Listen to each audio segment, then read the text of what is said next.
রাদিয়াল্লাহু তাআলা একদিন মদিনার মধ্যে রাতের বেলা ঘোরাঘুরি করতেছে, নিজের ছদ্মবেশে ঘুরতেছে।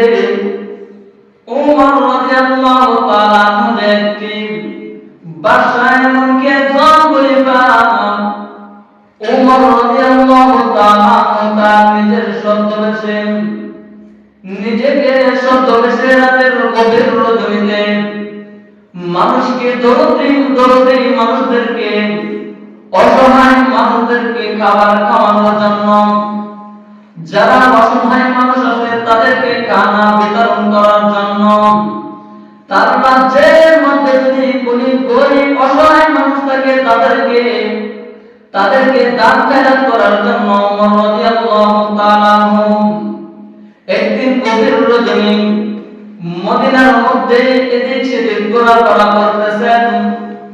ওমর রাদিয়াল্লাহু তাআলা এরকম ভাবে ঘোরাফেরা করতেছেন, ঘুরতে ঘুরতে গভীর রজনীতে অন্ধকার রাতে ওমর রাদিয়াল্লাহু তাআলা দেখতেছেন একজন মহিলা তার কিছু সন্তানদেরকে নিয়ে চুলার মধ্যে আগুন জ্বালাইয়া কি যেন পাক করতেছে। হযরত ওমর রাদিয়াল্লাহু তাআলা দূরে দূরে তাকাইয়া এই দৃশ্যগুলো দেখতেছেন। ওমর রাদিয়াল্লাহু তাআলা দেখতেছেন ওই মহিলা তার সন্তানদেরকে বলতেছেন, ও আমার সন্তানরা একটু অপেক্ষা করো হয়ে যাবে, আর একটু ধৈর্য ধরো, রান্নাটা শেষ হয়ে যাবে। ওমর রাদিয়াল্লাহু তাআলা দূর থেকে দৃশ্যগুলো দেখতেছেন। দেখতে দেখতে ওমর রাদিয়াল্লাহু তাআলা এক সময় দেখতেছেন তার কিছু সন্তান ঘুমিয়ে গেছে, আর কয়েকজন সন্তান এখনো সজাগ আছে। তাদেরকে ওই মহিলা বলতেছেন, তোমরা একটু ধৈর্য ধরো, একটু পরে হয়ে যাবে। এভাবে অনেক সময় চলে গেল, কিন্তু তার রান্না হয় নাই। তো ওমর রাদিয়াল্লাহু তাআলা দূর থেকে দৃশ্যগুলো দেখতেছেন। তার প্রত্যেকটা সন্তান যখন ঘুমাইয়া গেছেন, ওমর রাদিয়াল্লাহু তাআলা ওই মহিলার কাছে আসলেন। ওমর রাদিয়াল্লাহু তাআলা ডাক দিয়ে বলেন, ও মা, আপনি কি সত্যি সত্যি কিছু রান্না করতেছেন? ওই মহিলার সঙ্গে সঙ্গে তার চোখের পানি ফেলে ওমর রাদিয়াল্লাহু তাআলা মুখে ডাক দিয়ে বলেন, ও আল্লাহর বান্দা, ও বাবা, আমি চুলার মধ্যে কোনো কিছু রান্না করি না। আমি আমার সন্তানদেরকে ঘুম পাড়ানোর জন্য তাদেরকে আমি শুধু এই কথা বলে তাদেরকে আমি মনের মধ্যে তারা যেন বুঝতে পারে।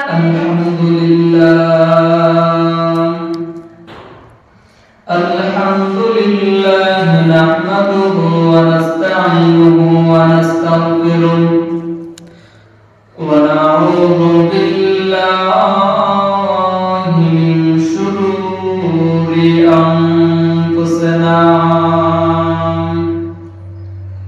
ওয়া মিন সাইয়্যাতি আ'মালিনা মান ইয়াহদিল্লাহু ফালা মুদিল্লা লাহু ওয়া মান ইউদ্লিলহু ফালা হাদিয়া লাহু ওয়া নাশহাদু আন লা ইলাহা ইল্লাল্লাহু ওয়াহদাহু লা শারীকা লাহু ওয়া নাশহাদু আন লা ইলাহা ইল্লাল্লাহু ওয়াহদাহু লা শারীকা লাহু ওয়া নাশহাদু আন্না মুহাম্মাদান আবদুহু ওয়া রাসূলুহু আরসালাহু বিল হাক্কি বাশীরান ওয়া নাযীরা وداعيا إلى الله بإذنه وسراجا منيرا أما بعد فأعوذ بالله من الشيطان الرجيم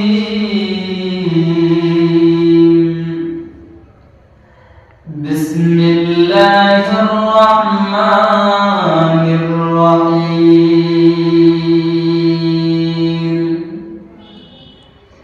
يا أيها الذين آمنوا قاتلوا الذين يلونكم من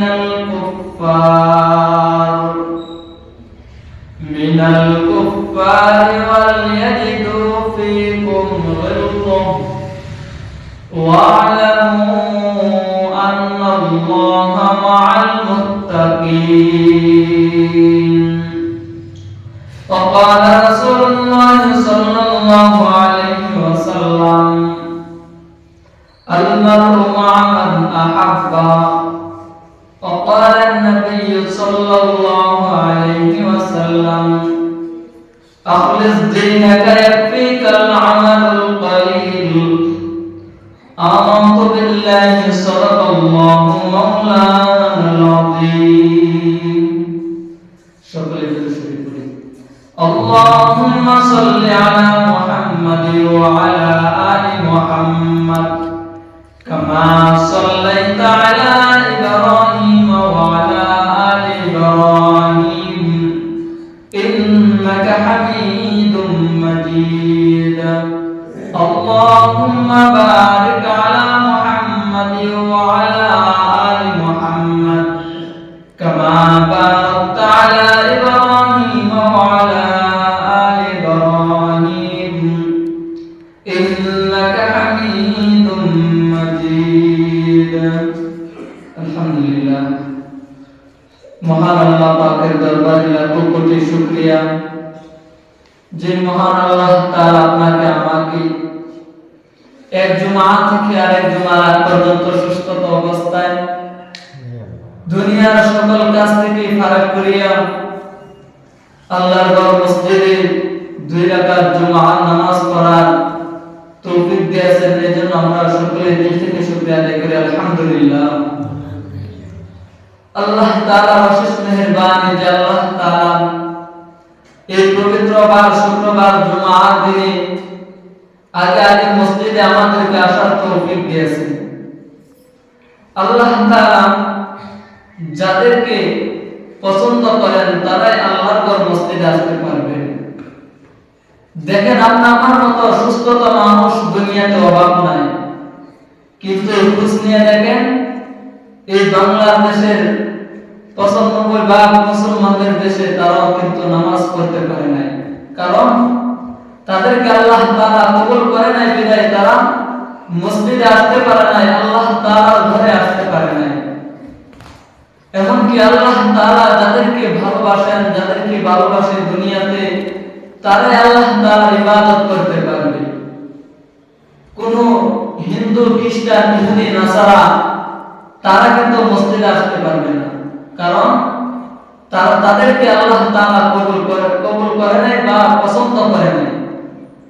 আর মুসলমানদের মধ্যে অনেকে আসতে পারবে না, আল্লাহ তাআলা তাদেরকে মুসলমান বানায় দুনিয়াতে পাঠাইছেন, তারপরে কিন্তু তারা মসজিদে আসতে পারে নাই, তাদের মতো হতভাগা কেউ হতে পারে না। এখন কি আমরা যদি দুনিয়াতে চলতে ফিরতে আল্লাহ তাআলা সব দিক নির্দেশনা আমাদেরকে দিয়ে দিয়েছেন যে আমরা দুনিয়াতে কিভাবে চললে আল্লাহ তাআলা জান্নাতে যেতে পারবো, আমরা কিভাবে চললে আল্লাহ তাআলার কঠিন আযাবে গ্রেফতার হয়ে যাব, এগুলো আল্লাহ তাআলা সকল কিছু দিক নির্দেশনা দিয়ে দিয়েছেন। কেউ যদি বুঝে শুনে আল্লাহ তাআলাকে ভুলে যায়, কেউ যদি বুঝে শুনে আল্লাহ তাআলার ইবাদত থেকে মশগুল হয়ে যায়, তাহলে আল্লাহ তাআলা অবশ্যই তাকে কঠিন শাস্তি দিবেন। আর কেউ যদি আল্লাহ তাআলাকে দুনিয়া থেকে চিনে ফেলে, এমনকি যে ধরনের মানুষ, সে গরিব, সে হোক ধনী, সে হোক যে কোনো একটা দেশের রাজা কিংবা প্রেসিডেন্ট হোক, সে যদি আল্লাহ তাআলাকে চিনে যায়, কোন দেশের রাজা কিংবা কোন দেশের প্রধানমন্ত্রী যদি আল্লাহ তাআলার বিধান মতো দেশটাকে পরিচালনা করে, এই দেশের মধ্যে খেলাফত ইসলাম প্রতিষ্ঠাতা করে, আল্লাহ তাআলা এই যে দেশের মধ্যে আল্লাহ তাআলার বিধান মেনে, আল্লাহ তাআলার আইন অনুকরণ মেনে দেশের মধ্যে দেশ পরিচালনা করবে, আল্লাহ তাআলা এই দেশের মধ্যে শান্তি নাযিল করবে। এমনকি সারা পৃথিবীর অর্ধেক রাজ্য, অর্ধেক পৃথিবীর রাজত্ব করছে হযরত ওমর রাদিয়াল্লাহু তাআলা আনহু। রাসূল সাল্লাল্লাহু আলাইহি ওয়াসাল্লামের ইন্তিকালের পর হযরত ওমর রাদিয়াল্লাহু তাআলা আনহু এরকম একজন দরদি খলিফা ছিলেন ওমর রাদিয়াল্লাহু তাআলা আনহু। কিন্তু ওমর রাদিয়াল্লাহু তাআলা আনহু একজন অনেক গরম একজন সাহাবী ছিলেন। তার কাছে কোনো কাফের বেঈমান মুশরিক কোনো বাতিল এসে তার কাছে মাথা নত করতে পারত না। কারণ ওমরকে যদি শয়তান দেখতো, শয়তান ওমরকে দেখে ভয় পেয়ে চলে যেত।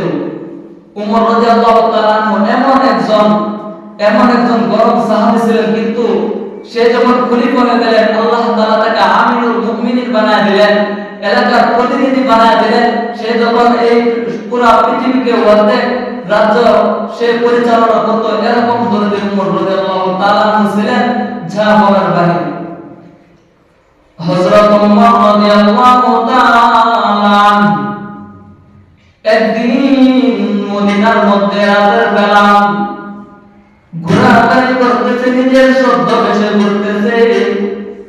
ওমর রাদিয়াল্লাহু তাআলা আনহু একটি বাসায় এমনকি একজন খলিফা ওমর রাদিয়াল্লাহু তাআলা আনহু তার নিজের ছদ্মবেশে নিজেকে ছদ্মবেশে রাতের গভীর রজনীতে মানুষকে দরিদ্র মানুষদেরকে, অসহায় মানুষদেরকে খাবার খাওয়ানোর জন্য, যারা অসহায় মানুষ আছে তাদেরকে খানা বিতরণ করার জন্য, তার রাজ্যের মধ্যে যদি কোনো গরিব অসহায় মানুষ থাকে তাদেরকে দান খয়রাত করার জন্য ওমর রাদিয়াল্লাহু তাআলা আনহু একদিন গভীর রজনী মদিনার মধ্যে এদিক সেদিক ঘোরাফেরা করতেছেন।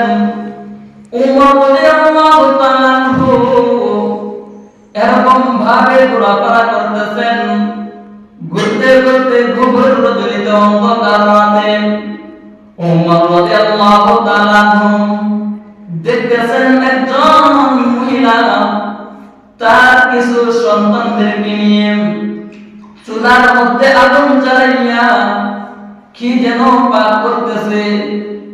হযরত ওমর রাদিয়াল্লাহু তাআলা দূরে দূরে তাকাইয়া এই দৃশ্যগুলো দেখতেছেন। ওমর রাদিয়াল্লাহু তাআলা দেখতেছেন ওই মহিলা তার সন্তানদেরকে বলতেছেন, ও আমার সন্তানরা একটু অপেক্ষা করো, হয়ে যাবে, আর একটু ধৈর্য ধরো, রান্নাটা শেষ হয়ে যাবে। ওমর রাদিয়াল্লাহু তাআলা দূর থেকে দৃশ্যগুলো দেখতেছেন। দেখতে দেখতে ওমর রাদিয়াল্লাহু তাআলা এক সময় দেখতেছেন তার কিছু সন্তান ঘুমিয়ে গেছে, আর কয়েকজন সন্তান এখনো সজাগ আছে। আর তাদেরকে ওই মহিলা বলতেছেন, তোমরা একটু ধৈর্য ধরো, একটু পরে হয়ে যাবে। এভাবে অনেক সময় চলে গেল, কিন্তু তার রান্না হয় নাই। তো ওমর রাদিয়াল্লাহু তাআলা দূর থেকে দৃশ্যগুলো দেখতেছেন। তার প্রত্যেকটা সন্তান যখন ঘুমাইয়া গেছেন, ওমর রাদিয়াল্লাহু তাআলা ওই মহিলার কাছে আসলেন। ওমর রাদিয়াল্লাহু তাআলা ডাক দিয়ে বলেন, ও মা, আপনি কি সত্যি সত্যি কিছু রান্না করতেছেন? ওই মহিলার সঙ্গে সঙ্গে তার চোখের পানি ফেলে ওমর রাদিয়াল্লাহু তাআলা মুখে ডাক দিয়ে বলেন, ও আল্লাহর বান্দা, ও বাবা, আমি চুলার মধ্যে কোনো কিছু রান্না করি না। আমি আমার সন্তানদেরকে ঘুম পাড়ানোর জন্য তাদেরকে আমি শুধু এই কথা বলে তাদেরকে আমি মনের মধ্যে তারা যেন বুঝতে পারে আমি রান্না করতেছি। ওমর রাদিয়াল্লাহু তাআলা বুঝতে পারলেন। তখন ওমরকে ডাক দিয়ে বলেন, ও বাবা। ওই মহিলা দুই চোখের পানি ফেলে ওমরকে বলতেছেন, ও বাবা, আমি চুলার মধ্যে কোনো কিছু রান্না করি না, যেন আমি আমার সন্তানদের কাছের মতো ঘুম পাড়াতে পারি। এজন্য আমি তাদেরকে চুলার মধ্যে আগুন ধরাইয়া কোনো একটা কিছু রান্নার ভাগ করেছি। ওমর রাদিয়াল্লাহু তাআলা নিজেকে নিজে অনেক দুঃখী মনে করলেন, নিজেকে নিজে অনেক অপরাধী মনে করলেন। আমার রাজ্যের মধ্যে এমন একজন অসহায় মানুষ থাকবে, আমি ওমর রাদিয়াল্লাহু তাআলা কিভাবে মহান আল্লাহর দরবারে বিচারের দিন আমি কিভাবে আল্লাহর দরবারে উঠব? ওমর রাদিয়াল্লাহু তাআলা চিন্তা করতেছেন, আমি কিভাবে মহান মালিকের দরবারে হিসাব দেব? আল্লাহ তাআলা যদি আমাকে বলে, ওমর, তোমার রাজ্যের মধ্যে তুমি খলিফা অবস্থায় তোমার রাজ্যের মধ্যে অনেক মানুষ অসহায় হিসাবে ছিল, কিন্তু তুমি তাদেরকে দেখো নাই, তুমি তাদেরকে খানা পিনা দাও নাই। আমি ওমর কিভাবে আল্লাহ তাআলার দরবারে কঠিন বিচারের ময়দানে আমি আল্লাহ তাআলাকে কি বলবো? ওমর রাদিয়াল্লাহু তাআলা সঙ্গে সঙ্গে মদিনার মধ্যে বাইতুল মালে চলে গেলেন। বাইতুল মালে গিয়ে এক বস্তা আটা ও অন্য কিছু সামগ্রী খাবার নিয়ে ওমর রাদিয়াল্লাহু তাআলা নিজের মাথার মধ্যে নিয়ে নিলেন। একজন দাসী ওমর রাদিয়াল্লাহু তাআলাকে বলতেছেন, একজন কর্মকর্তা ওমরকে ডাক দিয়ে বলেন, ওগো খলিফা, আপনার এগুলো নেওয়ার প্রয়োজন নাই, আপনি আমার মাথার মধ্যে নিয়ে দিয়ে দেন। ওমর ডাক দিয়ে বলেন, আজকে এই বোঝাগুলো আমি তোমার মাথার মধ্যে দিয়ে দেব, ঠিক আছে? হাসরের ময়দানে এর থেকে বোঝা আমার গুনাহ আমার, এই বোঝাগুলো আমার নিতে হবে, সেদিন আমি কিভাবে নিব? ওমর রাদিয়াল্লাহু তাআলা নিজেই আটার বস্তা মাথায় নিয়ে অন্য সামগ্রী খাবার নিয়ে ওই মহিলার কাছে চলে গেলেন। ওই মহিলাকে ডাক দিয়ে বলেন, ও মা, আপনি আটা দিয়ে রুটি বানিয়ে আপনার সন্তানদেরকে খাবার খাওয়ান, কারণ আপনি সহ আপনার সন্তানরা অনেক ক্ষুধার্ত। ওমর রাদিয়াল্লাহু তাআলা সে যখন ওই মহিলাকে আটার বস্তা করে দিলেন, ওই মহিলা ওমরকে ডাক দিয়ে বলেন, ও বাবা, তোমাকে যদি আল্লাহ তাআলা বর্তমান যুগের খলিফা বানাইয়া দিত তাহলে কতই না ভালো হতো, কিন্তু ওমর যে খলিফা সে চিনত না। ওমরকে নিজের ছদ্মবেশে তখন কিন্তু ওমর যে খলিফা ওই মহিলা চেনে নাই। ওমর রাদিয়াল্লাহু তাআলা দূর থেকে দৃশ্যগুলো দেখতেছেন, ওই মহিলা রুটি বানাইয়া তার সন্তানদেরকে খাওয়াইতেছেন, আর তার সন্তানরা অনেক খুশি হয়ে গেল। তার সন্তানদের খুশি দেখে ওই মহিলাও খুশি হয়ে গেল। ওমর রাদিয়াল্লাহু তাআলা এই দৃশ্যগুলো দূর থেকে দাঁড়াইয়া দেখতেছেন রাতের অন্ধকারে।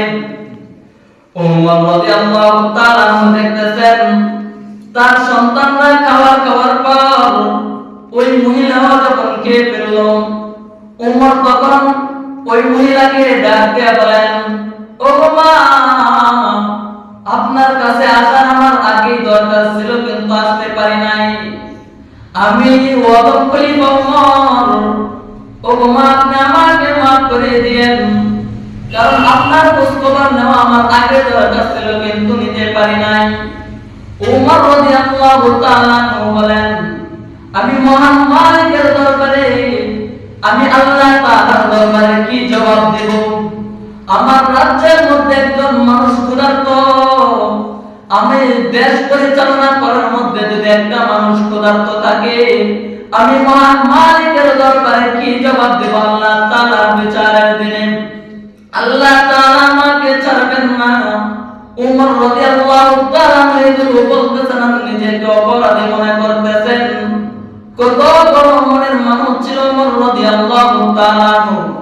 কত দরদি একজন খলিফা ছিলেন। এই পৃথিবীকে অর্ধেক রাজত্ব ওমর রাদিয়াল্লাহু তাআলা করেছেন। তারপরও একটা মানুষ যেন অসহায় দরিদ্র হিসেবে না থাকতে পারে, ওমর রাদিয়াল্লাহু তাআলা সর্বদাই এই ফিকির নিয়ে চলেছেন।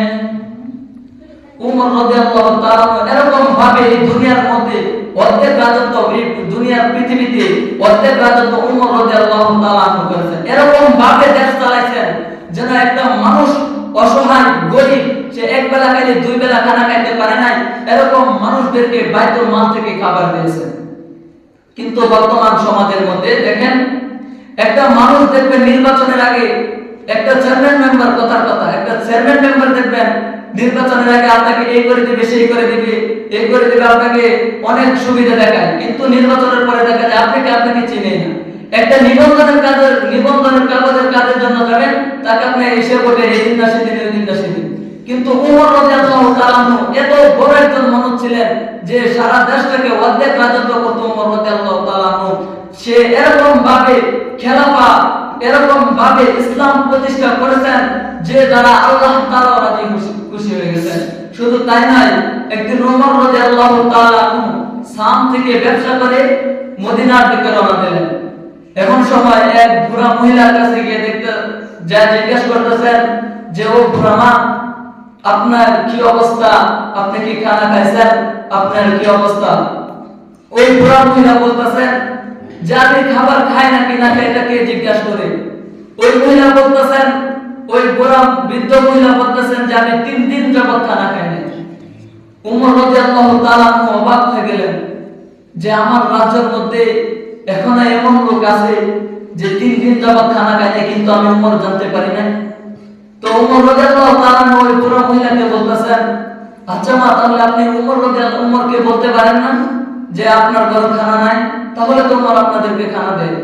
তখন ওই মহিলা বলতেছেন, বৃদ্ধ মহিলা ওমরকে বলেন যে আমি ওমরকে বলবো কেন, আমি মহান আল্লাহ তাআলাকে বলে দিয়েছি যে ওমর নিজের রাজ্যের খবর রাখতে পারে না, সে কে খলিফা হতে কে বলছে।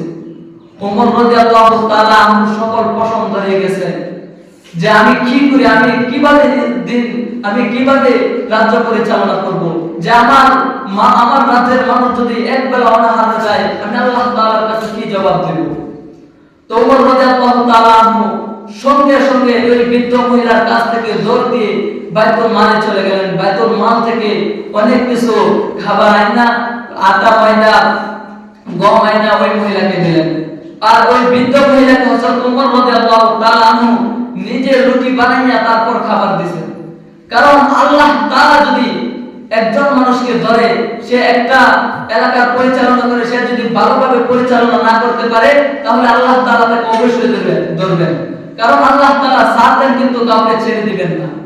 এজন্য ওমর রাদিয়াল্লাহু তাআলা ওই বৃদ্ধ মহিলাকে নিজে রান্না করে খাওয়াইতেছেন, নিজে রুটি বানাইয়া, নিজে একজন খলিফা হওয়ার পরেও তারপর একজন বৃদ্ধ মহিলাকে নিজে রুটি বানাইয়া তারপর খাওয়াইতেছেন। আর ওই বৃদ্ধ মহিলা বলতেছেন যে তুমি কত নিঃস্বার্থ দরদি মানুষ, তোমাকে যদি আল্লাহ তাআলা ওই ওমরকে খলিফা না বানাইয়া যদি তোমাকে খলিফা বানাইতো, তাহলে রাজ্যের প্রতিটা মানুষ কতই না ভালো হতো। তো ওমর রাদিয়াল্লাহু তাআলা বলতেছেন যে মা, আমি ওই ওজন খলিফা ওমর, আল্লাহ তাআলা আমি ওদেরকে খলিফা বানায়া পাঠাইছেন।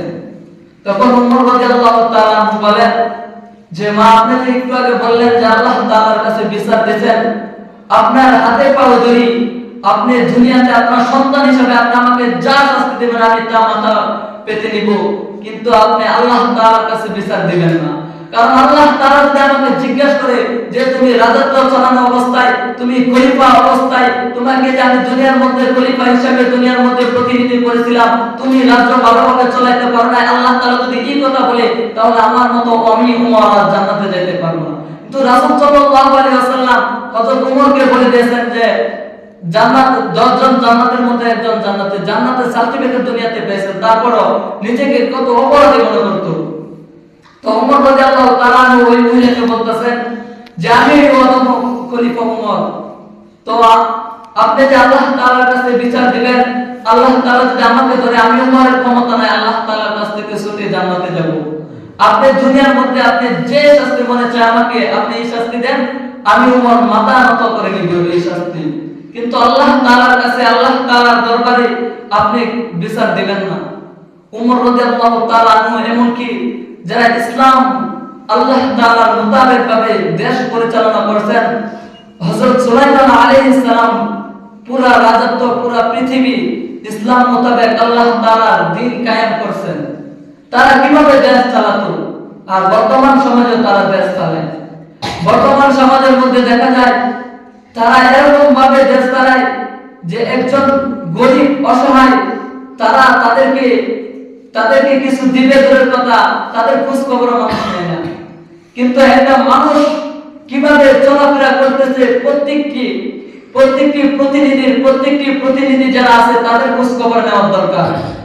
তারা যেরকম ভাবে খোঁজ খবর নিতে হবে, এমনকি তাদের সহযোগিতা করতে হবে তাদের প্রতি। কারণ আল্লাহ তাআলা হযরত ওমর রাদিয়াল্লাহু তাআলা সহ আরো যত খলিফা দুনিয়াতে পাঠাইছেন, যারা ইসলাম মোতাবেক খেলাফত প্রতিষ্ঠিত করেছেন, তারা দেখেন কিভাবে দেশ পরিচালনা করছে। আলেম ওলামা বর্তমান সমাজের মধ্যে রাসূল সাল্লাল্লাহু আলাইহি ওয়াসাল্লাম নাই, সাহাবায়ে কেরাম নাই, কিন্তু তারা কিভাবে দেশ চালাইছেন, সাহাবারা দেশ চালাইছেন, নবী করিম সাল্লাল্লাহু আলাইহি ওয়াসাল্লাম যারা আছেন, নবী রাসূল যারা আছেন তারাও দেশ চালাইছেন। তারা যেভাবে দেশ চালাইছেন, এখন বর্তমান সমাজের যেভাবে দেশ চালাইতেছে তাদের করণীয় হচ্ছে যে তারা কিভাবে দেশ চালাইছেন, তারা দেশের মধ্যে কিভাবে প্রতিনিধি দিচ্ছেন, তাদের দরকার ছিল যে রাসূলও দেশ চালাইছে। কারণ হযরত সুলাইমান আলাইহিস সালাম যেরকম ভাবে দেশ চালাইছেন, এরকম ভাবে হযরত ওমর রাদিয়াল্লাহু তাআলা দেশ চালাইছেন। এজন্য আল্লাহ তাআলা আমাদের সবাইকে সঠিক বুঝদান করুক। সকলে বলেন আমিন। ওয়া আখিরু দাওয়ানা আলহামদুলিল্লাহি রাব্বিল আলামিন। যারা সুন্নাত করেন সুন্নাত করেন।